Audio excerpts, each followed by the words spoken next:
vous inviter à vous lever pour célébrer l'Éternel ensemble. Il est le Dieu fort, le Dieu puissant, digne de notre louange, de toute adoration.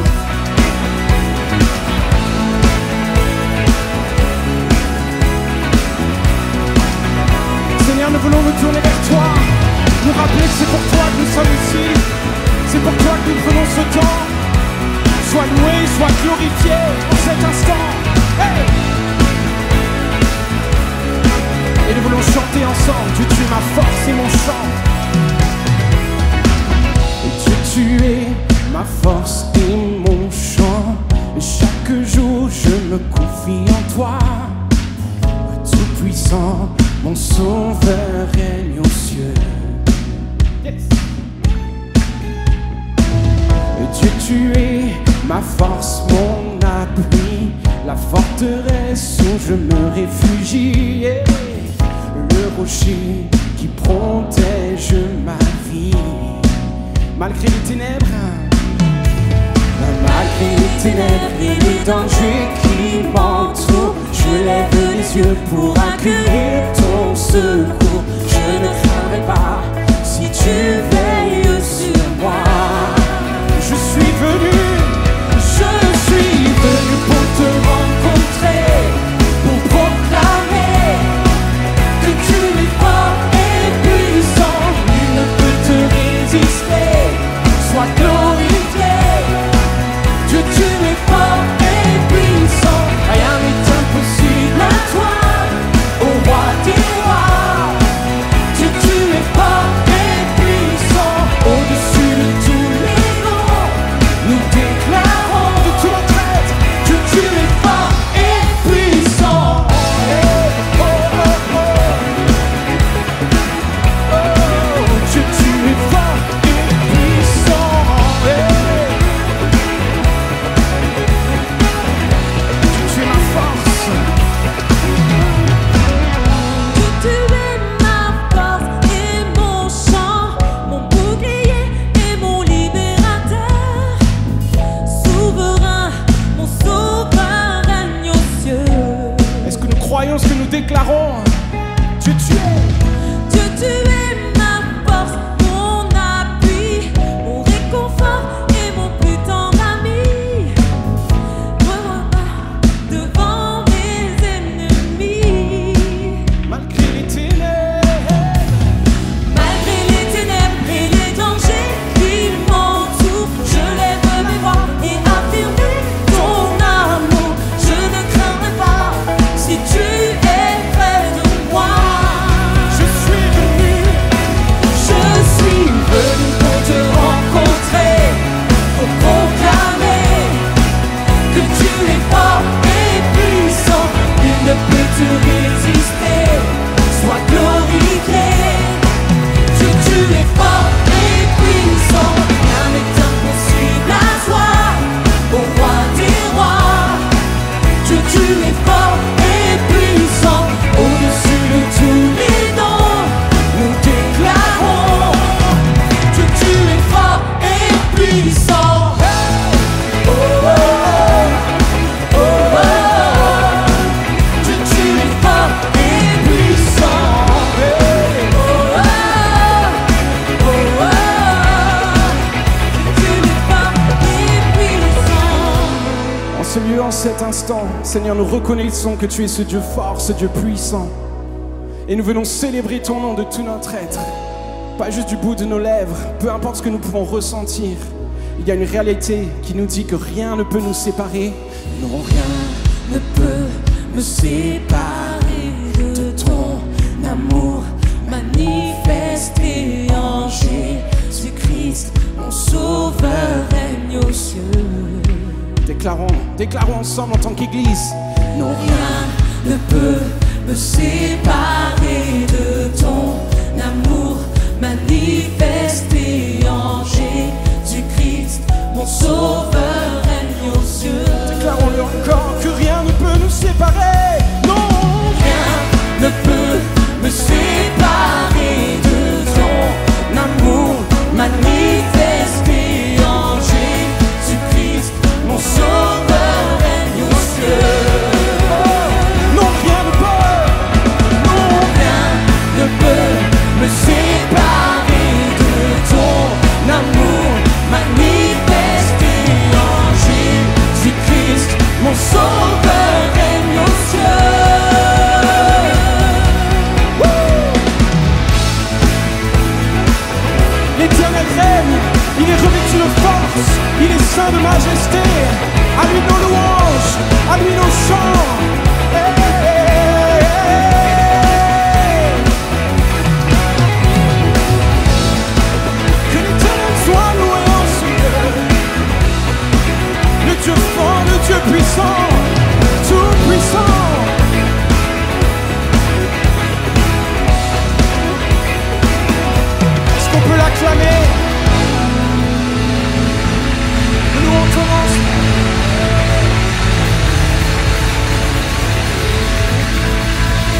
louerons son nom. Nous louerons son nom. Nous sommes victorieux. Nous sommes victorieux. Nous louerons son nom. Cet instant, nous louerons son nom. Nous louerons son nom. Nous sommes victorieux. Nous avons la victoire parce qu'il a eu la victoire. Parce qu'il a eu la victoire à la croix.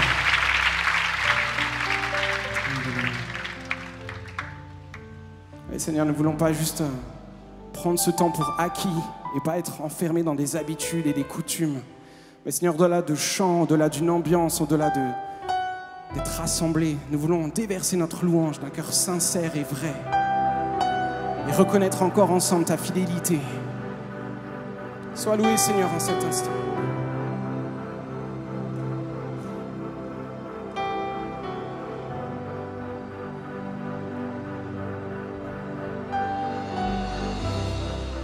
Nous tenons face au mur,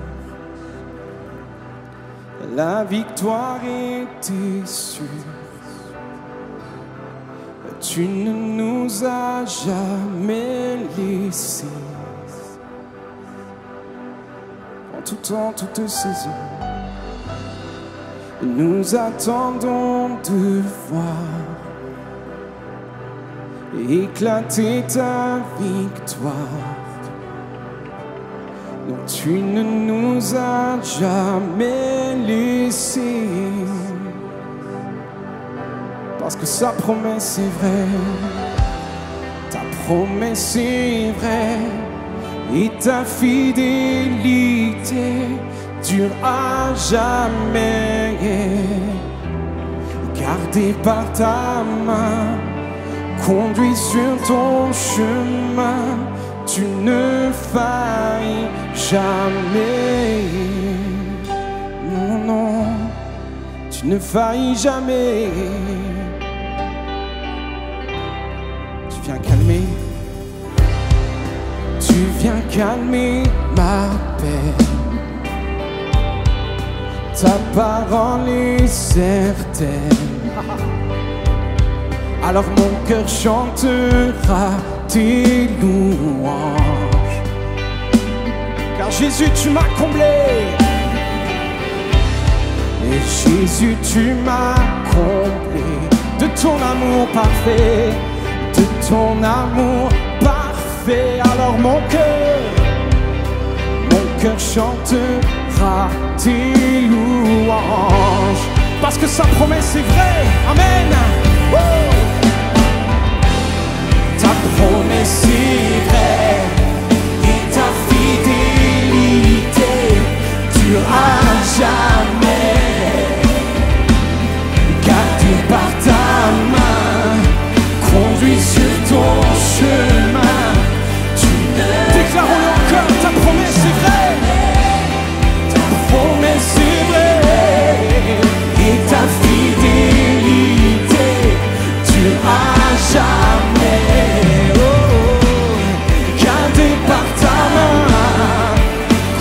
Sur ton chemin, tu ne failles jamais. Est-ce que vous croyez?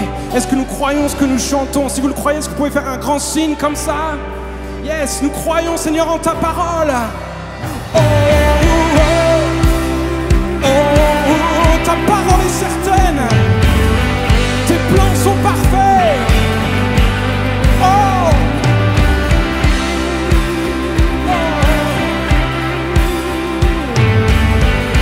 Mes yeux t'ont vu bouger des montagnes, et je le crois, tu peux le faire encore. Mes yeux t'ont vu bouger des montagnes, et je le crois, tu peux le faire à nouveau. Dans le désert, tu traces à la croix, et je le crois, tu peux le faire. Mes yeux t'ont vu, mes yeux t'ont vu bouger des montagnes, et je le crois, oui je le crois.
Parce que ton nom est l'éternel, parce que ta promesse est vraie.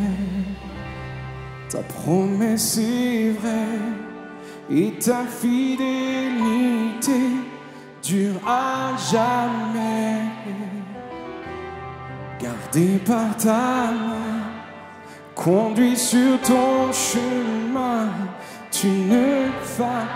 Ta promesse est vraie, ta promesse est vraie et ta fidélité dure à jamais. Gardé par ta main, conduit sur ton chemin, tu ne faillis jamais. Et Seigneur, je peux le reconnaître. Mes yeux t'ont vu, mes yeux t'ont vu. Merci pour ta fidélité, Seigneur. Merci pour ta fidélité.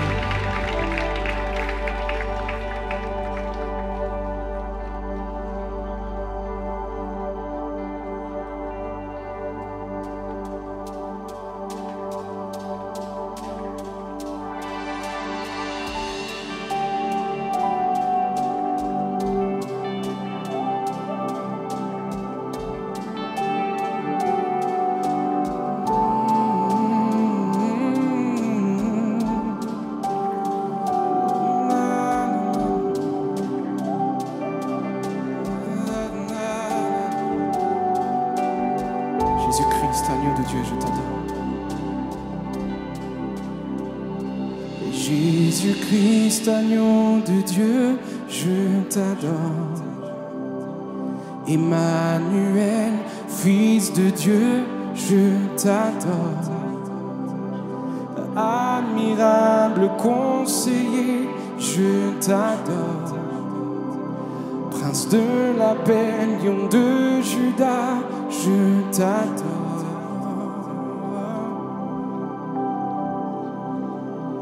Tu es saint, tu es Dieu, la louange te revient, toi seul en es digne. Tu es roi, tu es Seigneur, toute la gloire te revient, toi seul en es digne.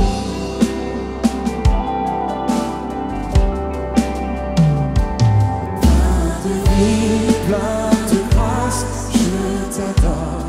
Rédempteur merveilleux, je t'adore. parole de Dieu, parole de vie.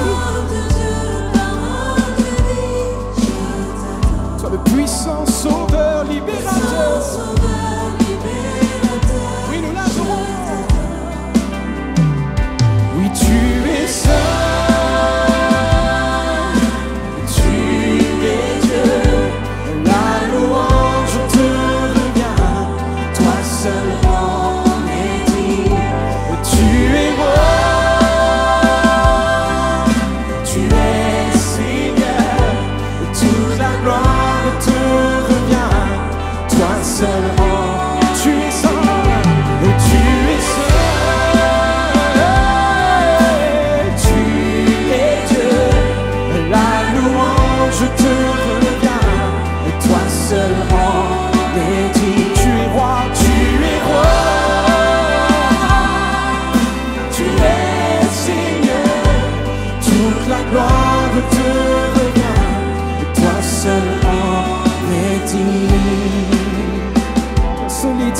Toute louange, tu es le seul sauveur, le seul Seigneur, notre Rédempteur. Oh, je désire être près de ton cœur. Les cieux deviennent vrais et la mort un mensonge. Je veux entendre les voix des anges, chantons ensemble, alléluia, alléluia. Saint, oui, très saint, Dieu tout-puissant, le grand je suis, lui seul est digne, qui est digne. Nul n'est comme toi, non, non, non, Dieu tout-puissant. Le grand je suis, chantons Alléluia.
Nous confessons,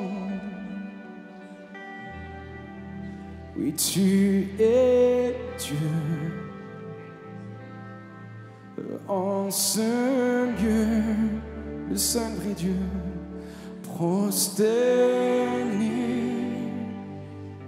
nous confessons,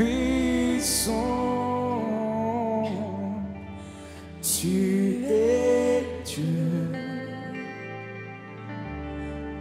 En ce lieu, je m'attends à toi, Jésus. Je m'attends à toi. Tu es tout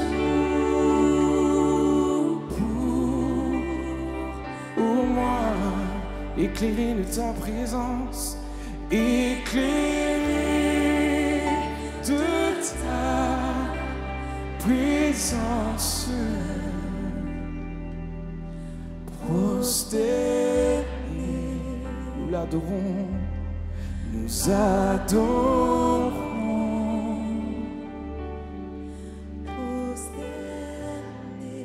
prosterné, nous l'adorons, nous adorons.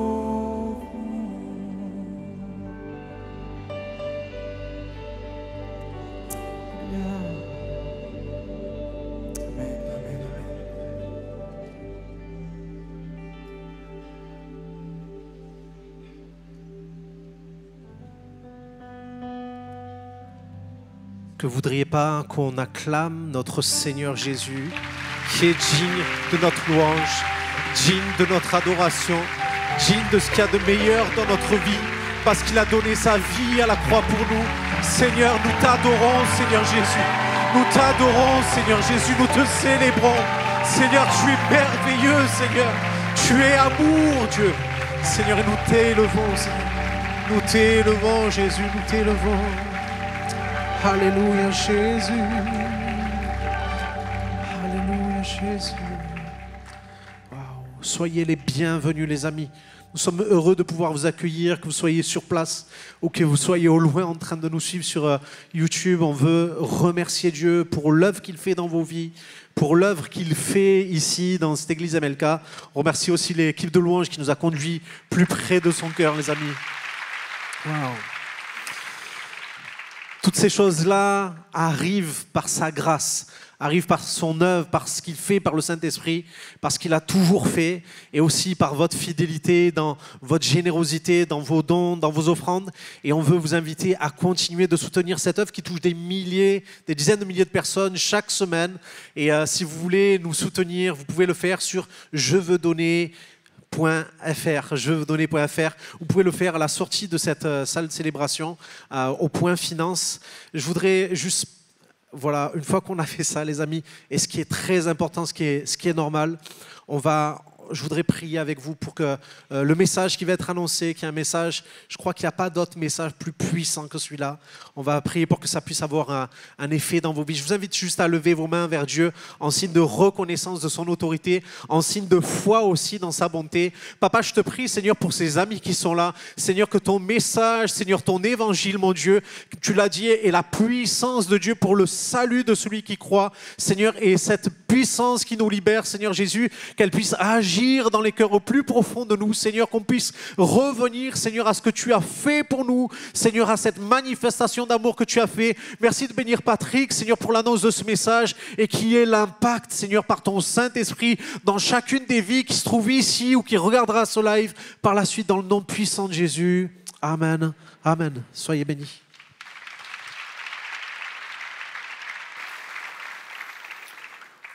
Waouh! Ce paysage, ces arbres, ces fleurs, cette cascade. Oh là là, les papayes, les mangues, les goyaves, les ananas, les pommes, les poires, les vanilles, ce lys, oh les troupeaux, les oiseaux, tout ce qui se passe autour, tout est splendeur et beauté. On a des cascades, des lagons, il n'y a rien de pollué, on est en Éden. Adam et Ève sont là. Dieu les visite par le cœur à cœur. On est dans un état extraordinaire. Des milliers de paysages, de saveurs, d'odeurs. C'est Éden. Avec seulement 2 arbres à ne pas toucher. Tout est pour toi, tout est à toi, Adam et Ève, tout est pour vous. Juste ne pas toucher de l'arbre, du fruit défendu ou de l'arbre de la connaissance. Mais tout le reste, tout est pour vous, c'est extraordinaire. Les anges, regarde ça, il y a une célébration. Mais qu'est-ce qu'il fait là, celui-là? Adam, Ève, vous avez eu un commandement, gardez le jardin. Mais pourquoi le serpent est en train de passer? Ève, tu ne vas pas lui parler. Je crois qu'on a un problème. Houston, on a un problème. La femme est en train de parler au serpent. Houston, est-ce que vous m'entendez? Je ne sais pas si... Qu'est-ce qu'il faut faire? C'est en train de déraper. Elle regarde l'arbre du fruit défendu. Elle ne va pas y aller quand même. On a un problème. M'aider. Et en plus de ça, Adam est en train d'arriver. C'est pas vrai qu'elle prend le fruit. Elle est en train de lui en donner. Il ne va pas le faire. Non, il ne va pas le faire. C'est pas possible. On a un problème. Qu'est-ce qu'il faut faire là? Et il en mange. Et par la désobéissance, le péché rentre en Éden. Et par le péché qui rentre, la mort, le salaire du péché, c'est la mort. Les choses sont détruites. Adam et Ève sont plan B, il faut qu'on fasse quelque chose vite, il faut trouver quelque chose. On ne peut pas laisser les trucs comme ça. Je ne sais pas si vous avez déjà entendu cette version un peu imagée, qu'en Éden, lorsque Dieu a fait le ciel et la terre et qu'a mis Adam au milieu de ce jardin extraordinaire, Dieu aurait été surpris de la réaction d'Adam et Ève, qui met la main sur ce fruit défendu et va en manger. Avant la création, avant même la pensée de la terre, avant même la pensée de l'homme, Dieu avait déjà prévu un moyen. Et je voudrais vous dire qu'il n'y a pas de plan B. Cette scène que j'ai essayé de vous jouer, elle n'existe pas. Ça ne s'est pas passé comme ça. Oui, Adam et Ève ont mangé de ce fruit. Oui, ils ont désobéi et par la désobéissance, le péché est rentré. Et à cause du péché, il faut faire autrement que simplement cette scène idyllique du jardin d'Éden. Et le moyen que Dieu a imaginé depuis toute éternité, avant toute chose, il n'y a pas eu de plan B, mais il y avait un moyen que Dieu avait prévu, c'est d'envoyer son Fils, et la croix a toujours été prévue.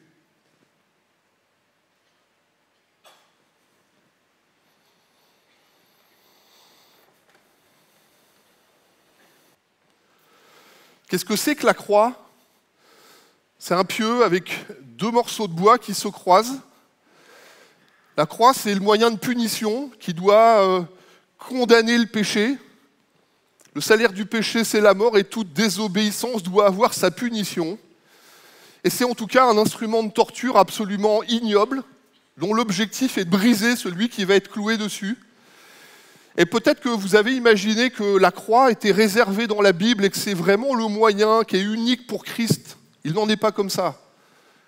On est dans le Moyen-Orient, on est vraiment dans un temps qui est, avec les Romains, avec les Grecs, on est dans une période de temps.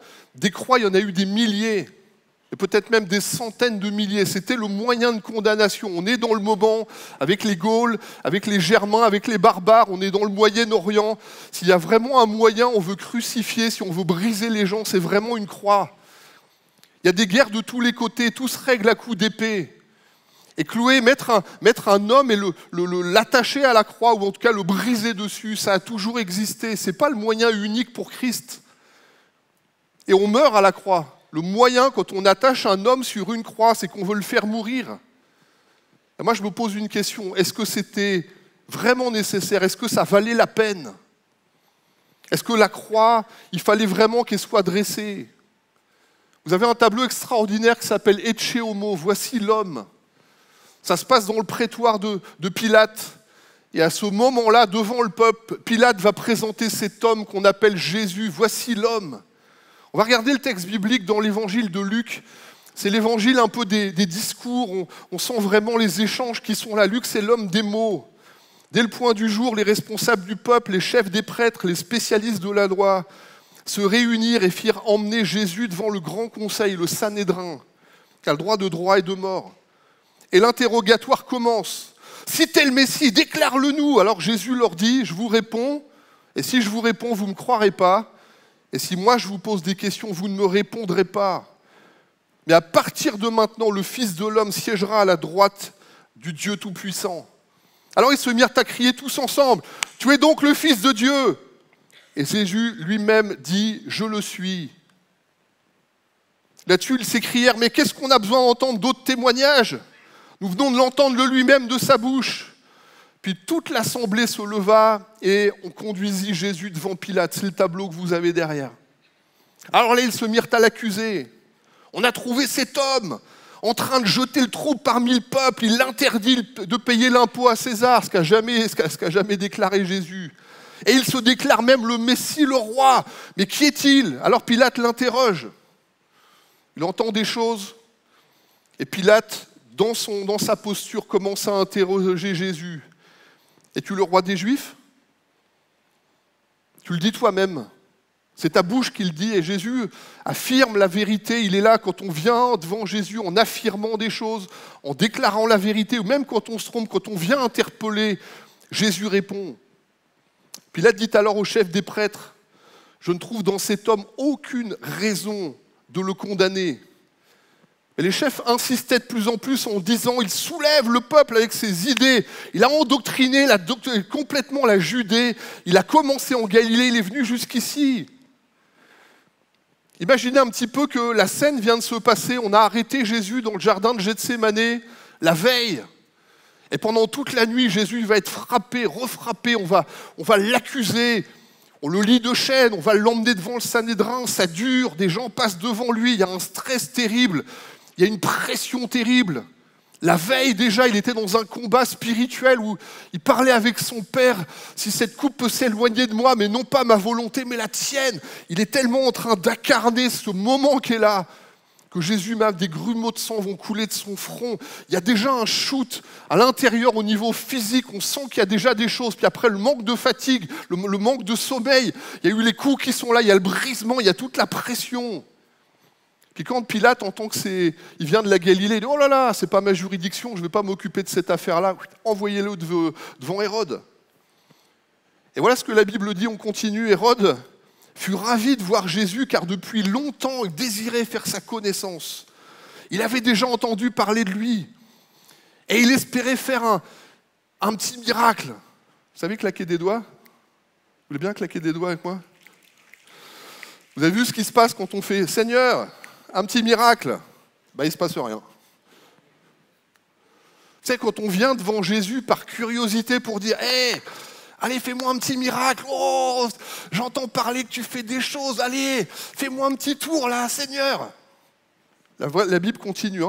Puis Hérode posa de nombreuses questions, mais Jésus ne lui répondit rien.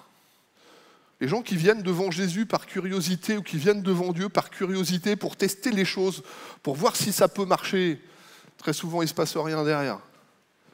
Ce n'est pas la mentalité avec laquelle on vient devant Jésus.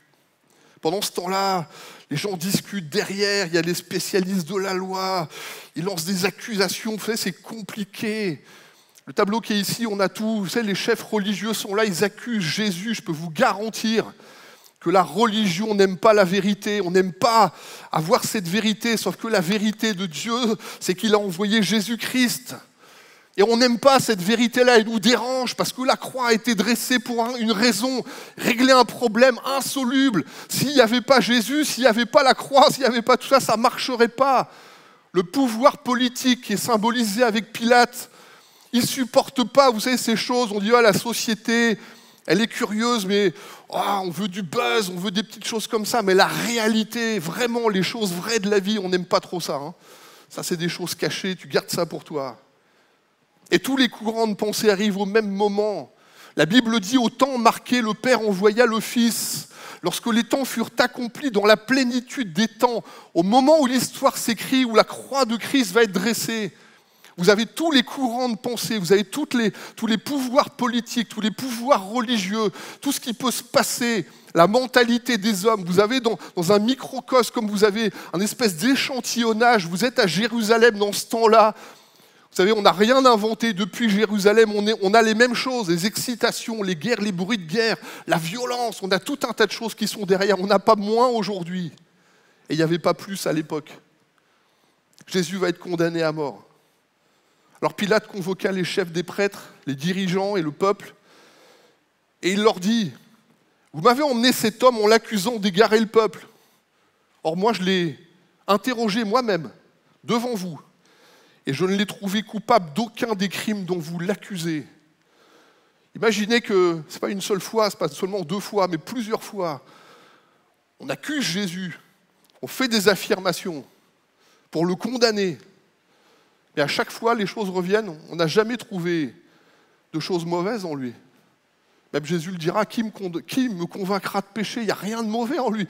Je n'ai jamais entendu un homme parler comme cet homme.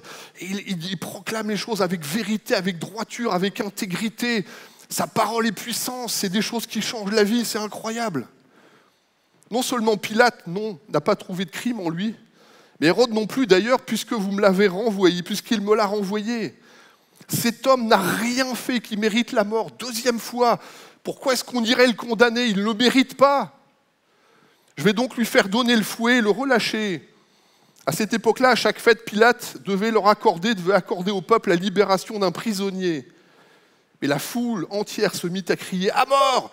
Relâche-nous Barabbas !» Qu'est-il ce fameux Barabbas? Barabbas avait été mis en prison pour une émeute qui avait eu lieu dans la ville et pour un meurtre. Mais Pilate, imaginez un peu, Pilate, on lui demande, il est le responsable à l'époque sur toute la province, désirait relâcher Jésus. Alors il adressa de nouveau la parole à la foule qui se mit à crier « Crucifie! Crucifie !» Vous avez déjà entendu une foule qui crie « Crucifie », qui veut mettre à mort quelqu'un, non? On peut essayer ensemble? Crucifie! Crucifie! Crucifie! Vous avez du mal un petit peu là, je sens que vous êtes gênés là. On ne touche pas à Jésus. Hein. Une fois ça va, pas deux. Hein. On ne le fait pas en vrai, vous inquiétez pas, on ne le refera pas. Crucifie! Crucifie! Crucifie!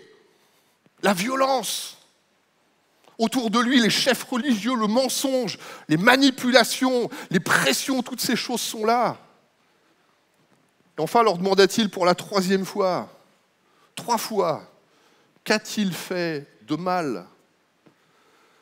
Je n'ai trouvé en lui aucune raison de le condamner à mort. Je vais donc lui faire donner le fouet puis le remettre en liberté. Alors tout le peuple répondit, imaginez, on est dans Matthieu 27, que la responsabilité de sa mort retombe sur nous et sur nos enfants. Alors Pilate leur relâcha Barabbas, et après l'avoir fait battre de coups de fouet, il le livra. C'est ça? C'est juste un fouet de chasse. Hein. C'est pas grand-chose, c'est 20 €. Si vous dénouez les tresses qui sont ici, vous rajoutez des morceaux d'os, vous rajoutez des plombs, vous rajoutez des morceaux d'acier, et on va le fouetter, non pas une fois, non pas 2 fois, mais selon la pratique de l'époque, 40 coups moins 1. Pas 40, parce que s'il meurt à 40, on est responsable de la mort.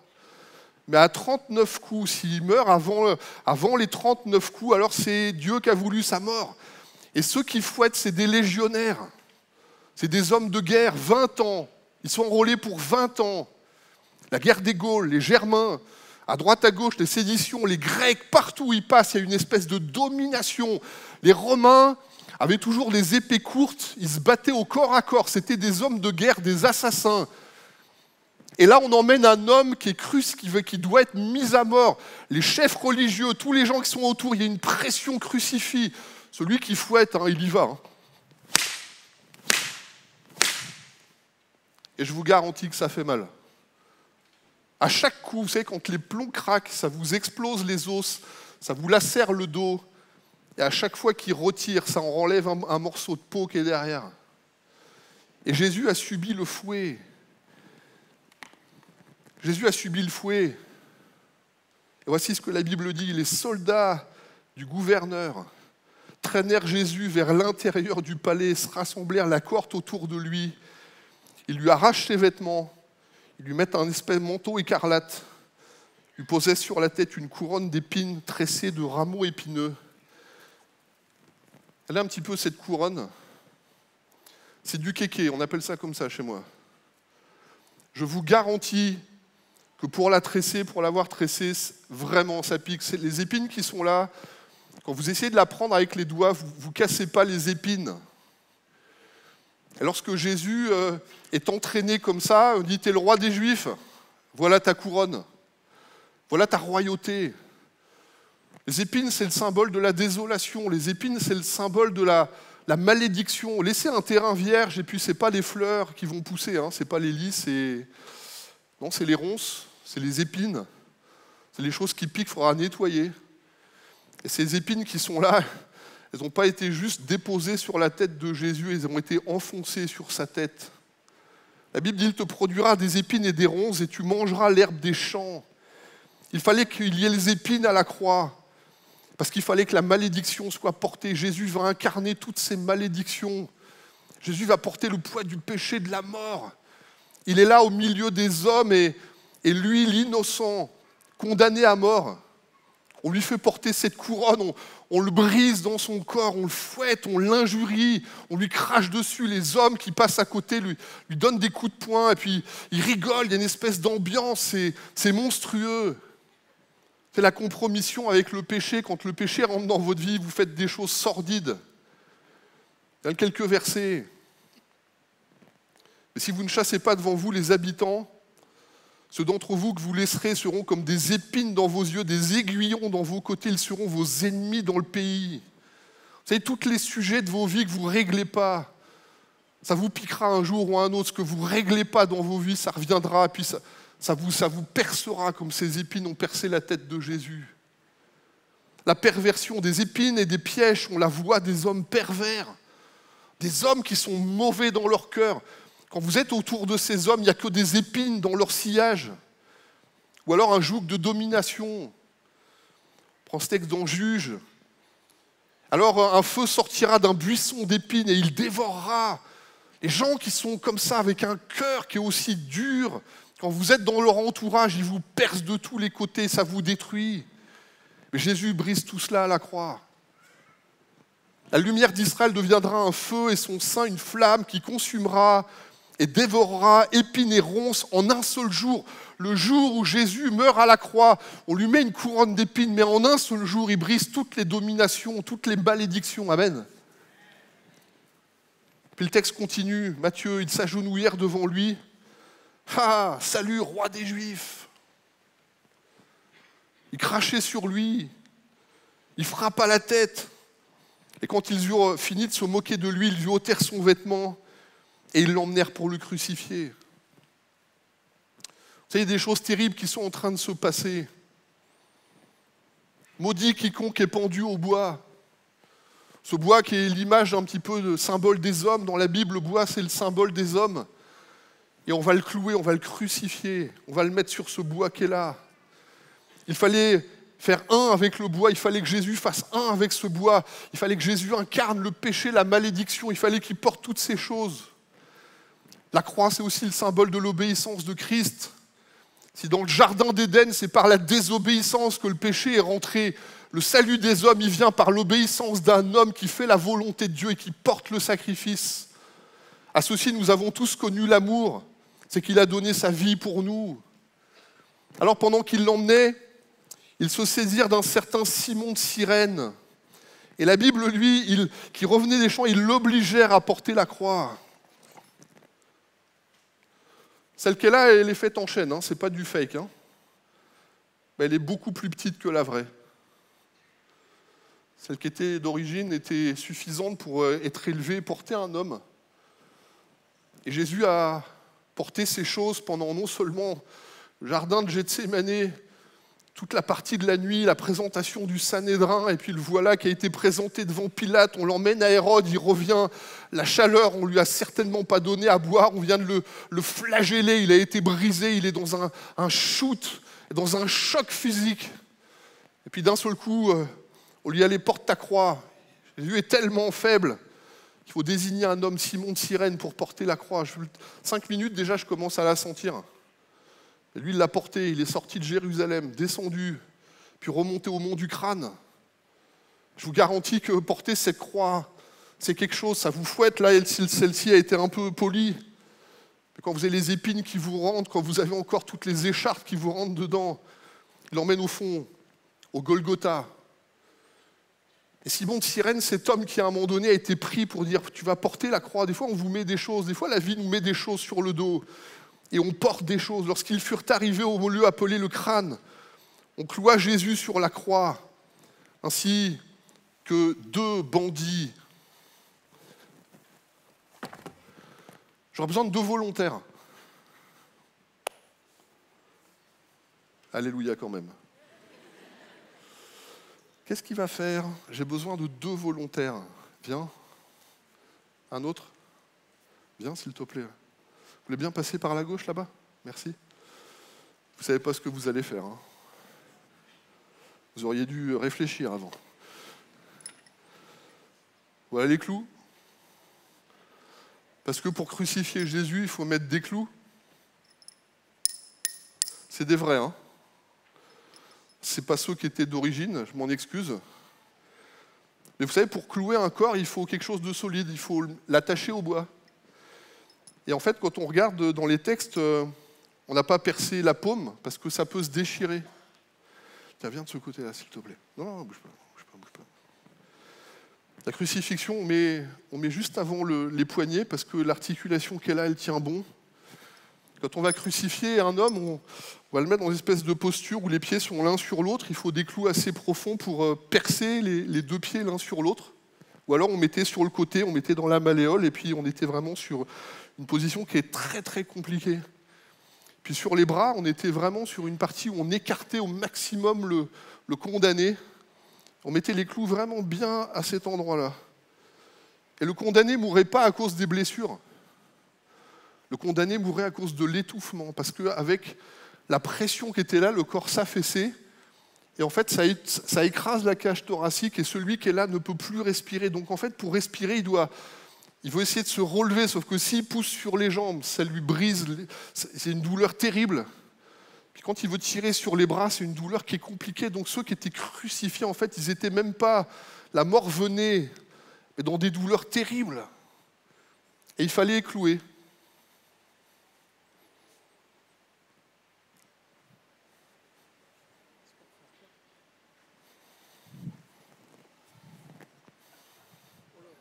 Il faut mettre le clou maintenant.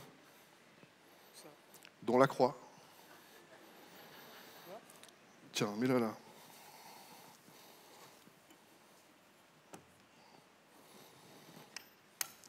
Non, si tu veux que ça rentre, il va falloir taper un peu plus fort. Hein. Merci. Merci. Imaginez que ce qui est en train de se passer là, la foule est là, Marie, la mère de Jésus, est là, les disciples sont là pour certains qui suivent.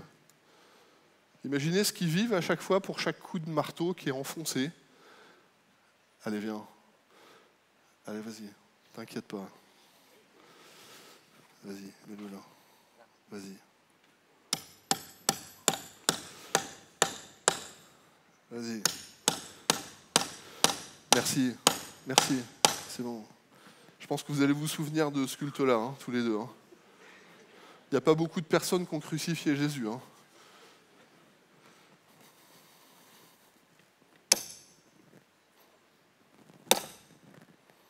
Chaque coup de marteau, Jésus fait un avec le bois. Pour chaque coup de marteau, Jésus est cloué à la croix, porte la malédiction. Son corps est brisé. Son côté sera percé un petit peu plus tard. Et pour chaque personne, si vous regardez au niveau des blessures, vous verrez votre nom à chacun. Et Jésus ne l'a pas fait pour les autres, il l'a fait pour chacun de nous. Merci. Hein. Merci beaucoup, je vous laisse sortir. Merci. Allez, vas-y. Merci beaucoup. Le fer, c'est ce qui symbolise, qui nous détruit. Le fer, c'est dans la Bible le symbole de ce qui brise les hommes.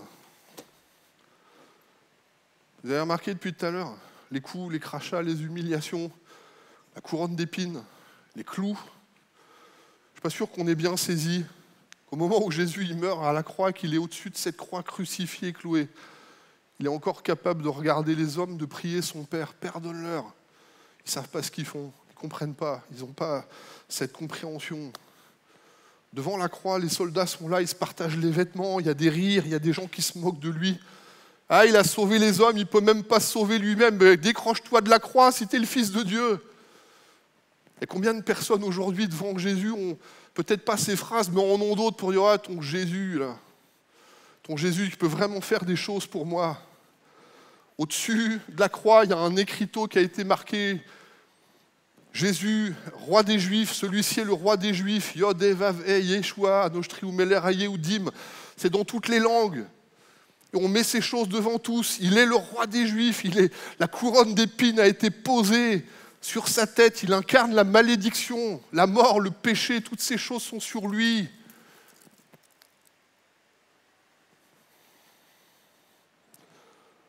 Et puis il y a deux brigands, un à droite, un à gauche, et puis ils discutent. Il y a comme une espèce d'ambiance qui est là.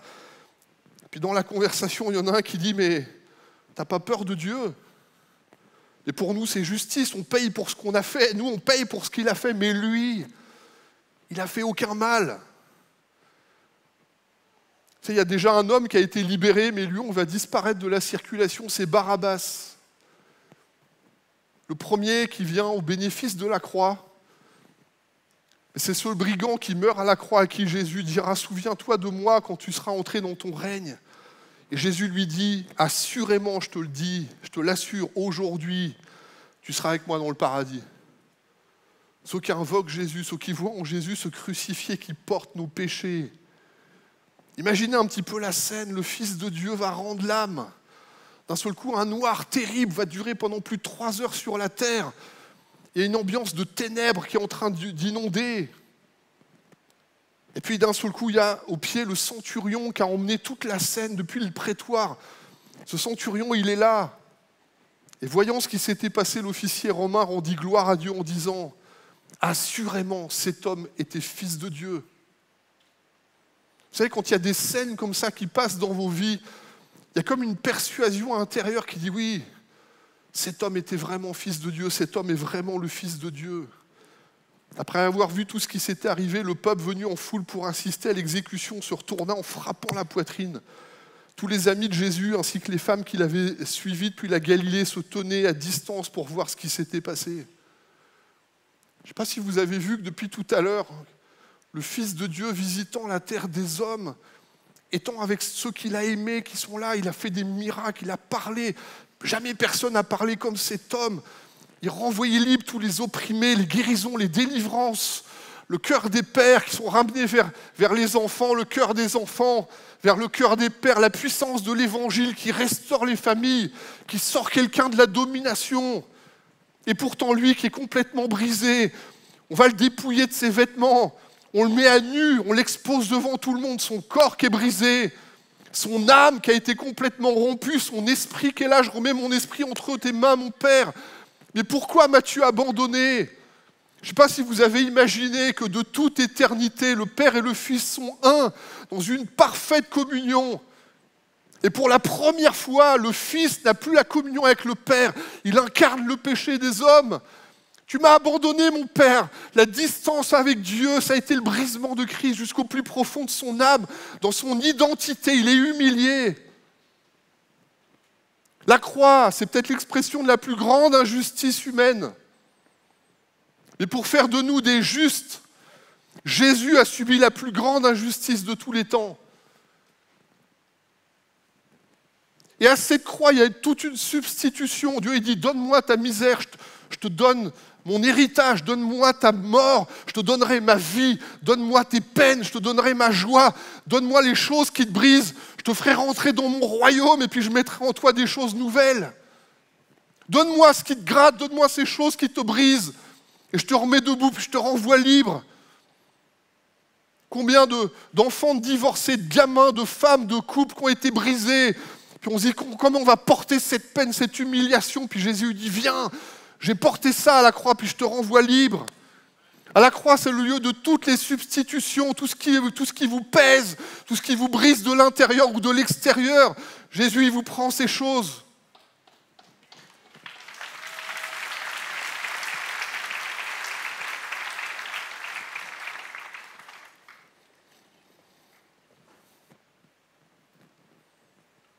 La croix de Christ ne doit pas être rendue vaine, bien-aimés.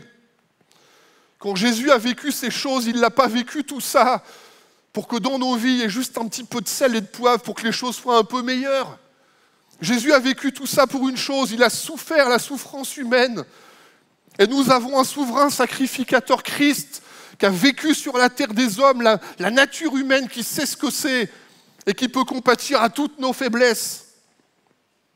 Christ sait où tu passes et il sait par où tu passes. Il connaît tes joies, il connaît tes peines, il connaît tes tensions, il connaît toutes les choses qui t'habitent. Mais Jésus, c'est le sacrifice. Il n'a pas seulement été celui qui a été emmené au mont Gethsémanée pour mourir. La croix, c'est le moyen, c'est le lieu de toutes les délivrances. Et ta délivrance, elle est à la croix encore aujourd'hui. Oui, tu ne retourneras pas il y a 2000 ans en arrière. Celle-là, c'est une croix pour aujourd'hui qu'on a faite comme ça. Mais si vous regardez ce que Jésus a fait, au niveau spirituel, la puissance de la croix est toujours d'actualité pour ta vie aujourd'hui. Jésus, en tant qu'innocent qu'on condamne, on l'a offert en sacrifice, mais il dit « Personne ne prend ma vie si je l'offre ». Jésus, il s'est offert en sacrifice pour payer pour toi, pour payer pour chacun de nous. Lorsque les temps ont été accomplis, Dieu a envoyé son Fils né d'une femme, afin qu'il rachetât tous ceux qui étaient sous la loi. T'as le droit, t'as pas le droit, t'es grand, t'es trop petit, t'es une femme, t'es un homme, t'es noir, t'es blanc, t'es jaune, je sais pas ce qui domine sur toi, t'es un bon à rien.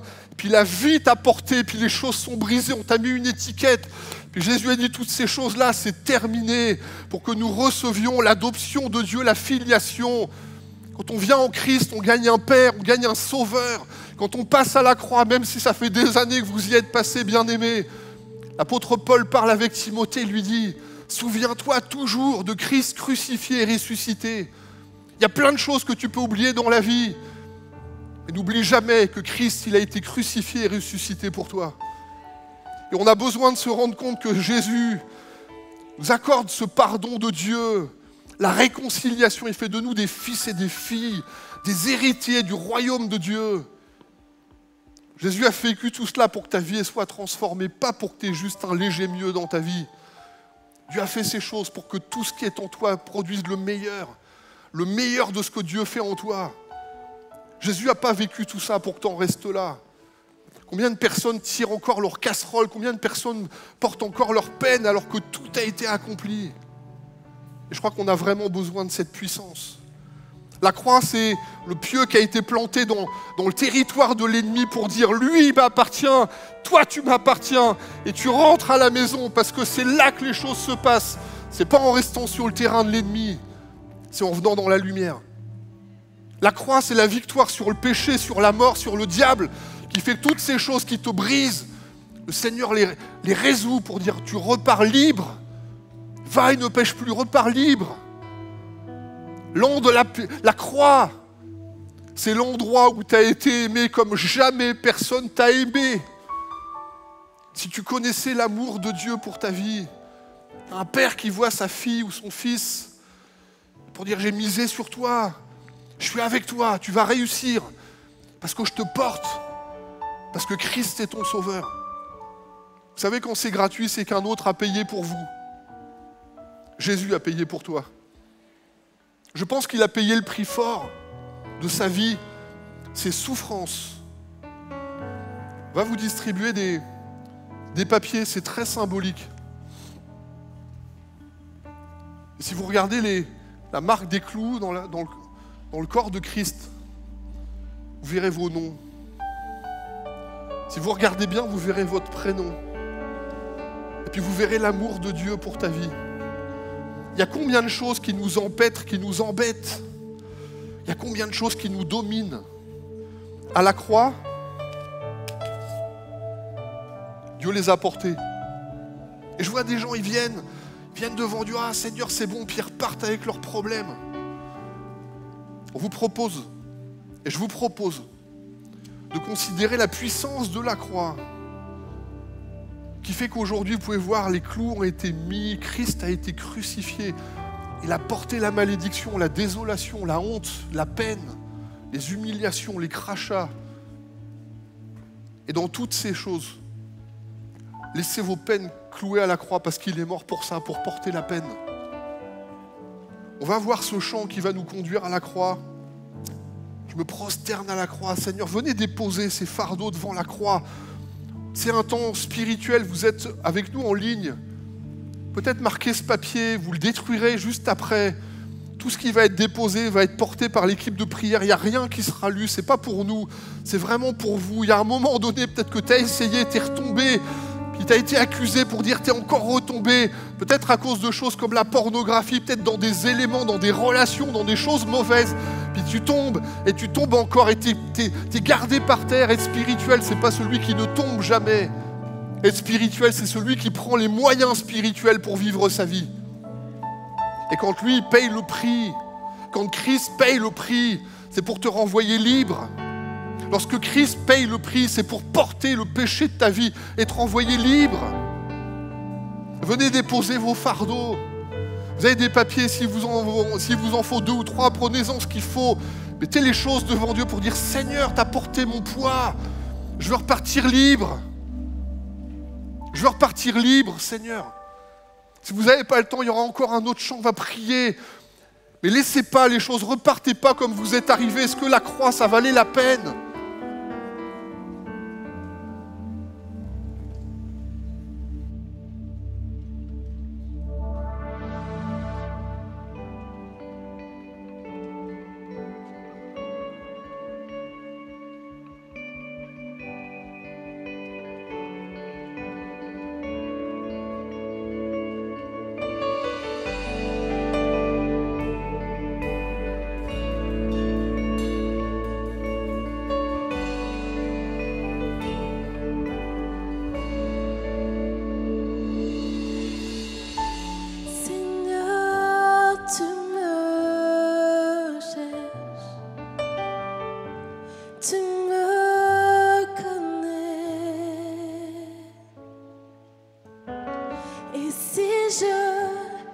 t'oublier.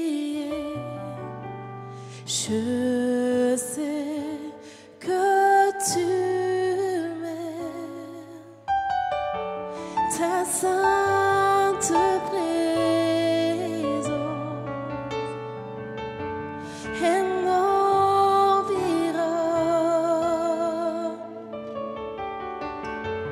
à chaque moment.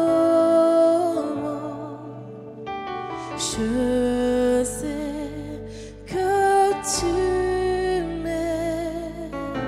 Je sais que tu m'aimes.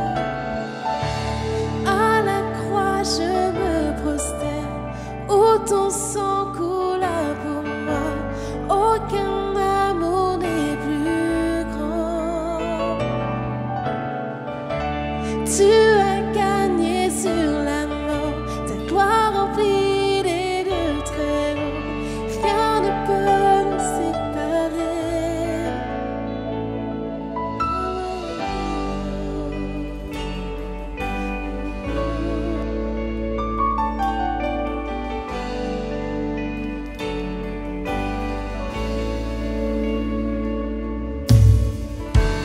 Tu marches devant moi, tu gardes mes pas, ta main me soutient. Je sais que tu m'aimes. Je sais que tu m'aimes. À la croix, je me prosterne où ton sang coule pour moi. Aucun amour plus grand. Tu as gagné sur la mort. Gloire remplie des lieux très hauts. Rien ne peut nous séparer. À la croix, je me prosterne où ton sang coula pour moi. Aucun amour n'est plus grand.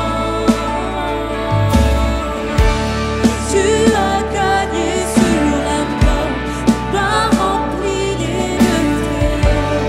Rien ne peut nous séparer.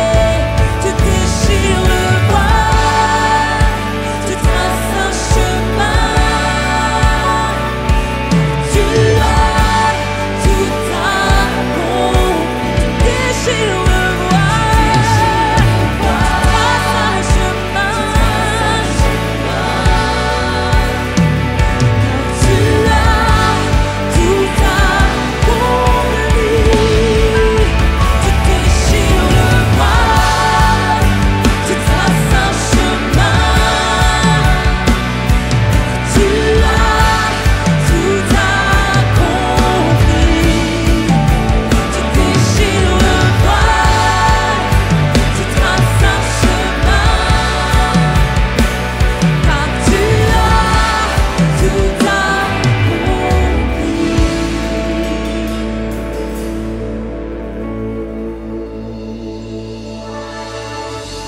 Si tout s'effondrait devant mes yeux, tu resterais là. Je sais que tu m'aimes. Je sais que tu m'aimes. Oui, je sais que tu m'aimes. Je sais que tu m'aimes. À la croix, je me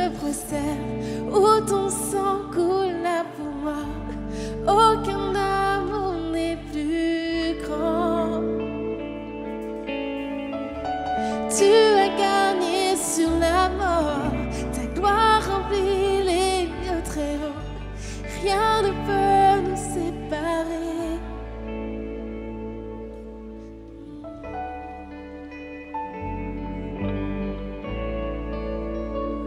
Rien ne peut nous séparer de toi, Jésus, car tu as vaincu la mort.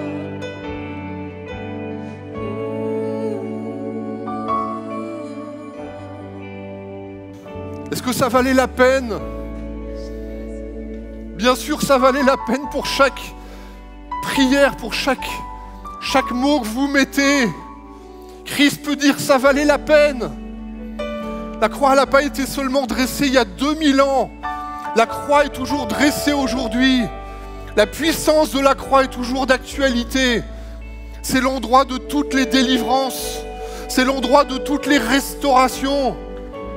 La croix est encore efficace aujourd'hui. Le sang de Jésus purifie encore de tout péché.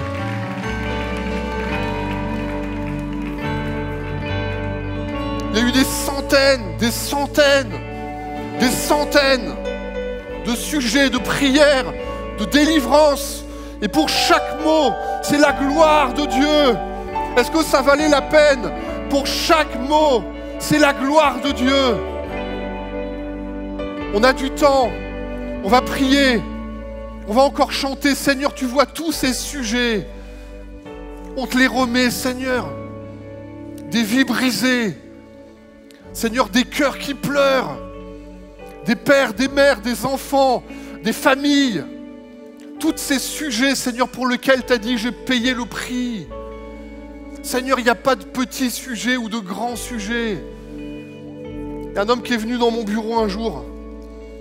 Et il me raconte sa vie, puis je ne savais pas quoi lui répondre. Et puis au bout d'un moment, je lui dis, écoute, c'est grave ce qui s'est passé. Il dit, tu vois, il attendait une condamnation. Je lui dis, oui, c'est grave. Mais le sang de Jésus lui purifie de tout péché. Alors il m'en raconte un autre, puis il dit, oui, mais j'ai été adultère. Écoute, je ne sais pas comment ça s'est passé, mais le sang de Jésus purifie de tout péché. Puis Dieu va te donner le moyen de réconcilier ou de rectifier ce que tu as fait. Peut-être avec tes enfants. Il y a eu des mots durs. Il y a un père qui pense à ses enfants qui dit « J'ai raté les choses » et le diable te renvoie pour dire « T'as raté les choses ». Je voudrais te dire, Jésus te tend une corde, la miséricorde de Dieu, c'est une autre chance pour dire « Tu peux mieux faire et je serai avec toi ». Seigneur, vois tous ces sujets. À vous qui êtes en ligne, vous pouvez envoyer vos sujets prières @égliseemelka.fr. On va porter ces sujets ensemble. On va rien garder, on va tout remettre à Dieu. C'est la gloire du Père, c'est un terrain saint. Personne n'ira les sujets, je vous garantis. Mais Seigneur, renvoie libre. Seigneur, tu nous as aimés, t'as donné Jésus, renvoie-nous libres, renvoie chacun libre. Merci Seigneur. Merci Jésus pour le prix payé. Alléluia. Alléluia.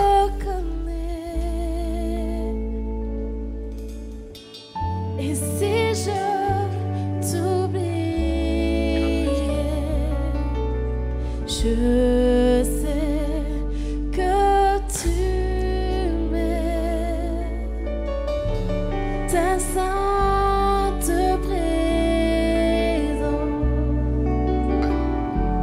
elle m'environne à chaque moment. Je sais que tu m'aimes. Je sais que tu On peut se lever ensemble et chanter à la croix.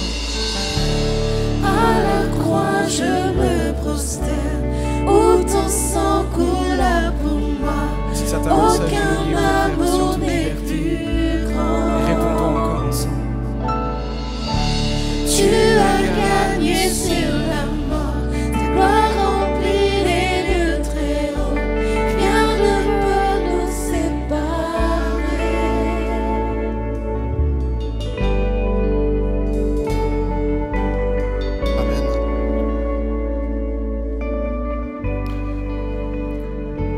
c'est l'endroit où Dieu t'a aimé comme jamais t'as été aimé. C'est l'endroit où Dieu se réconcilie avec toi, réconciliant toutes choses avec lui-même en Jésus-Christ. C'est le moment de toutes les réconciliations, de toutes les délivrances. Il n'y a rien de magique. C'est la foi.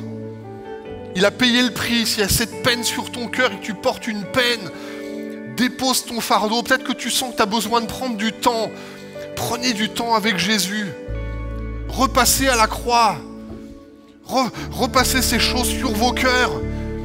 Ayez cette pleine assurance que ce qu'il a fait, ça valait la peine. Et à chaque fois que vous aurez des choses qui s'opposent à vous, vous pourrez dire oui, mais lui, il a payé pour que je sois libre. Il a payé pour que je reparte libre. Il a payé pour que dans toutes ces choses, la vie divine coule et je reparte libre.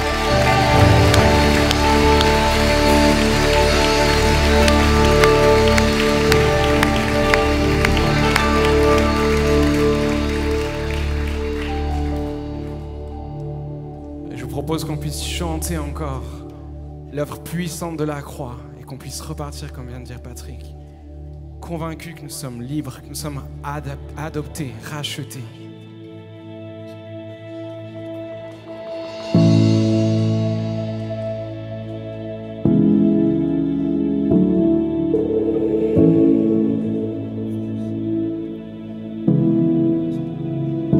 Quand je songe à l'infâme bois où Jésus fut meurtri pour moi, je vois ses mains, ses pieds percés, mon sauveur au bois attaché.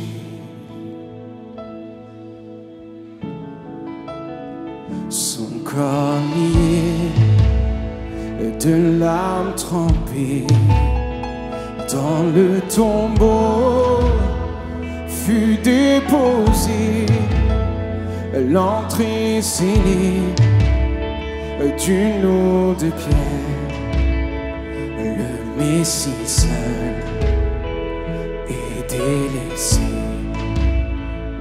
Mais il y a un chant qui résonne et qui dit: oh gloire au nom de notre Seigneur, gloire à son nom, à tout jamais nous chanterons sans fin ses louanges.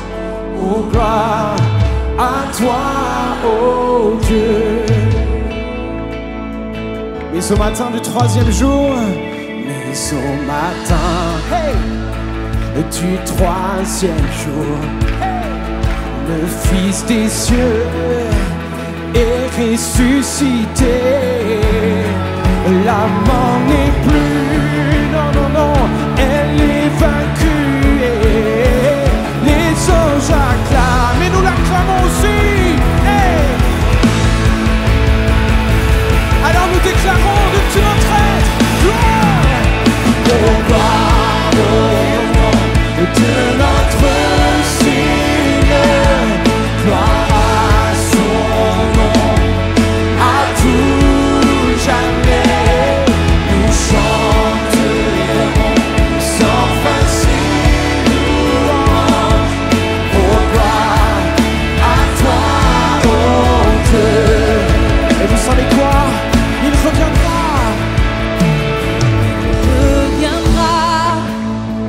De blanc vêtu, bercer la nuit, notre Jésus, et je serai parmi les saints, cultivé par sa gloire sans fin.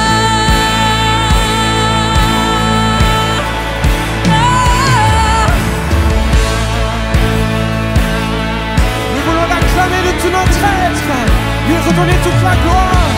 Seigneur, merci pour la liberté que nous avons acquis en toi. Merci pour l'œuvre puissante de la croix. Oh!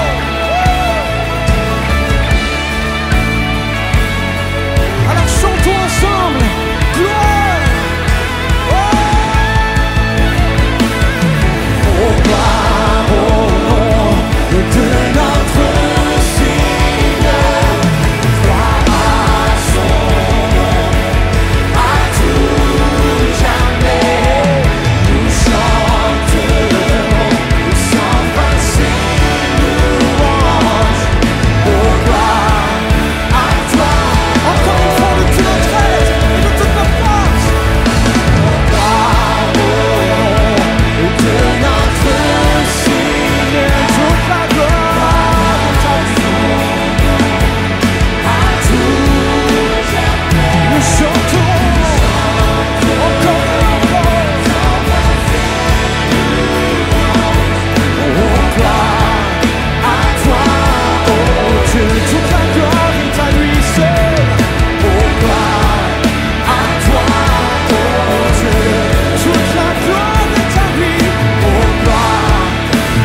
cette vidéo t'a parlé?